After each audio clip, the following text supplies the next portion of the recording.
नमस्कार दोस्तों, मैं हूं आपका दोस्त रोहिताश यादव।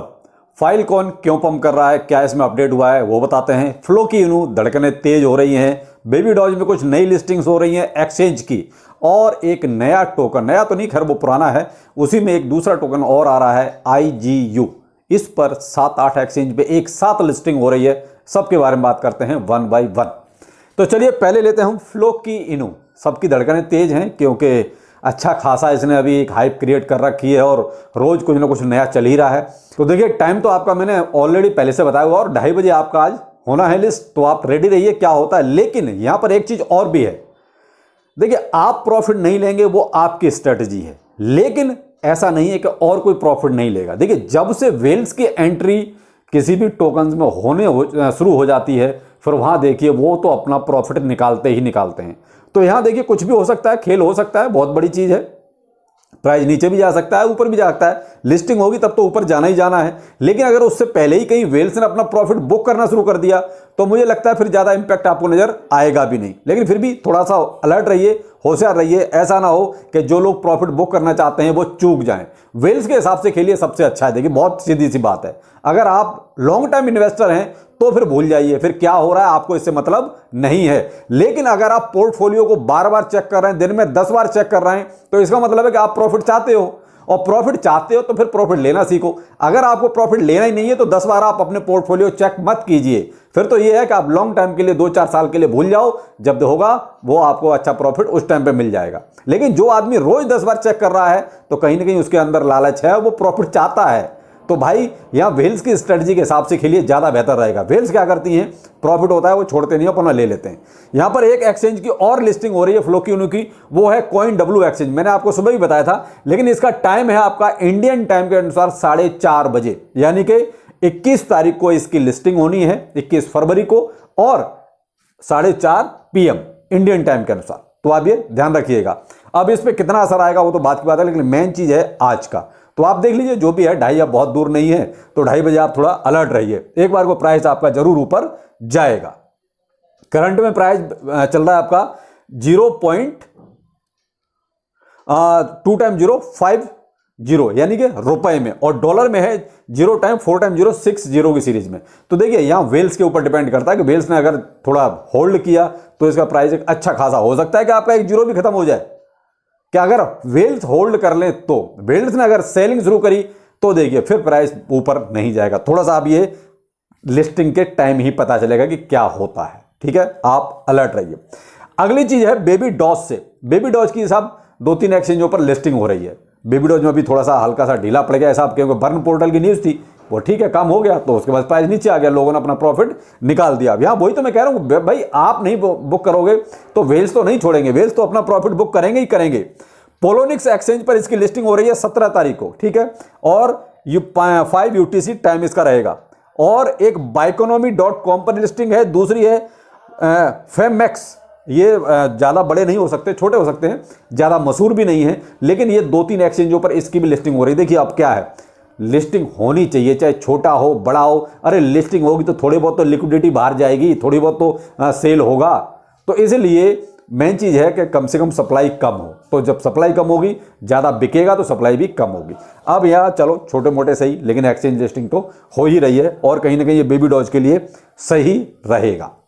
एक मैंने आपको टोकन बताया कि IGU वर्स, ये देखिए इसकी लिस्टिंग है 5:30 PM इंडियन टाइम के अनुसार, वैसे 12 UTC, और 17 फरवरी को।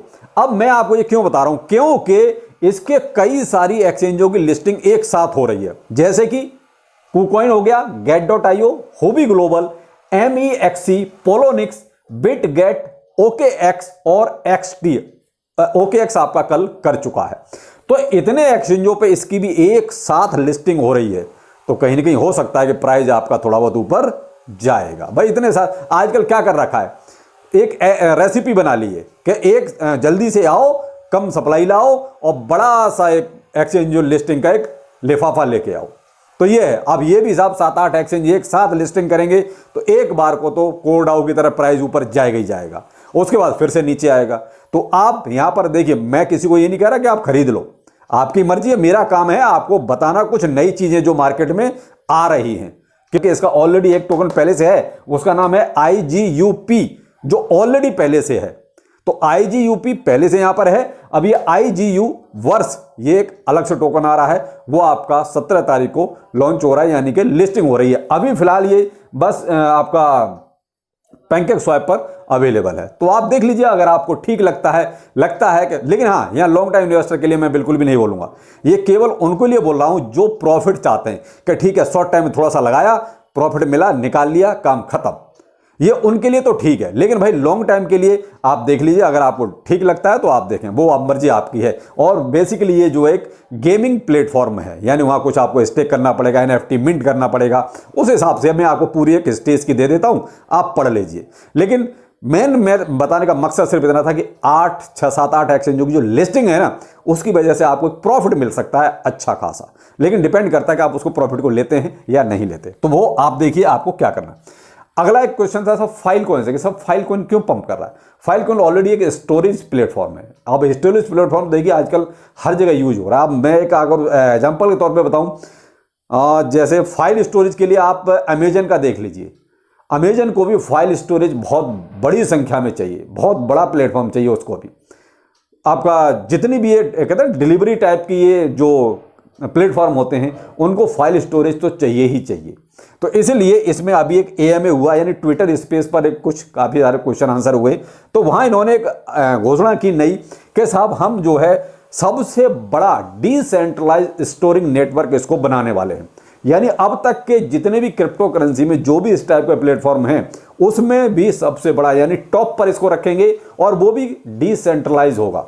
अभी तक क्या है, सेंट्रलाइज यानी कोई भी किसको ऑपरेट कर सकता है, लेकिन क्या है डिसेंट्रलाइज यानी ब्लॉकचेन सिस्टम पे कोई चीज आ गई, मामला खत्म। यानी एक बार जो चीज एंट्री हो गई, उसकी फिर कोई भी फेरबदल नहीं होता।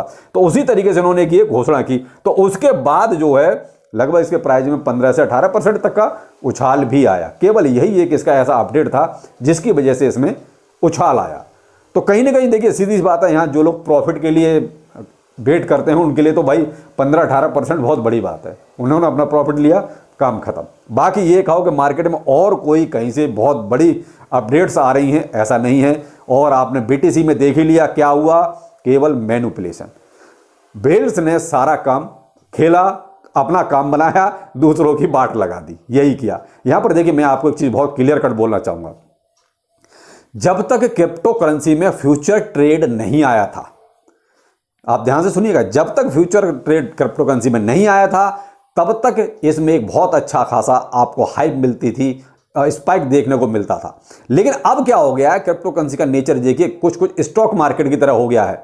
होता क्या है कि जब भी प्राइस ऊपर को जाता है, वेल्स प्रॉफिट बुक करके डंप कर देती हैं। जब भी प्राइस ऊपर जाता है डंप कर देती हैं। तो ये क्या है, ये नेचर चेंज हो चुका है क्रिप्टो करेंसी का। और जो लोग इसी उम्मीद में बैठे रहते हैं अब प्राइस ऊपर जाएगा, अब प्राइस ऊपर जाएगा, भाई आप बहुत कुछ खो देते हो, इसी चक्कर में खो देते हो।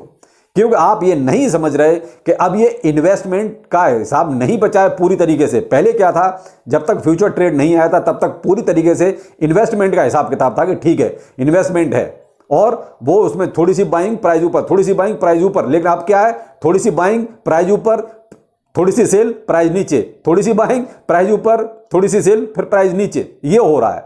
तो ये क्या है, कौन कर रहा है, ये वेल्स कर रही हैं। तो वही है कि अब इसका नेचर चेंज हो चुका है। बेहतर होगा कि आप भी थोड़ा प्रॉफिट बुक करना सीखें, वेल्स के हिसाब से खेलना सीखें।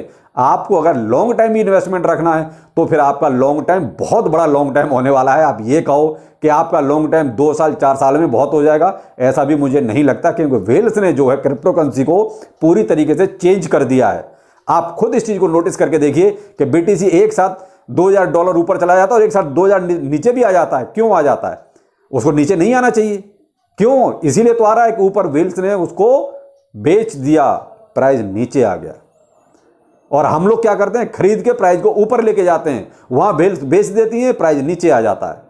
तो यही क्रिप्टो करेंसी का नेचर है। बाकी भाई स्ट्रेटजी आप सबकी अपनी अपनी है, आपको जैसा ठीक लगता है वैसा कर सकते हैं। बाकी KuCoin का ध्यान रखिएगा, फ्लो की लिस्ट हो ही रहा है। अगर कुछ बुक करना चाहते हैं तो वो मैंने आपको सुबह ही बता दिया था, जैसा आपको ठीक लगे। तो चलिए फिर मिलते हैं, नमस्कार।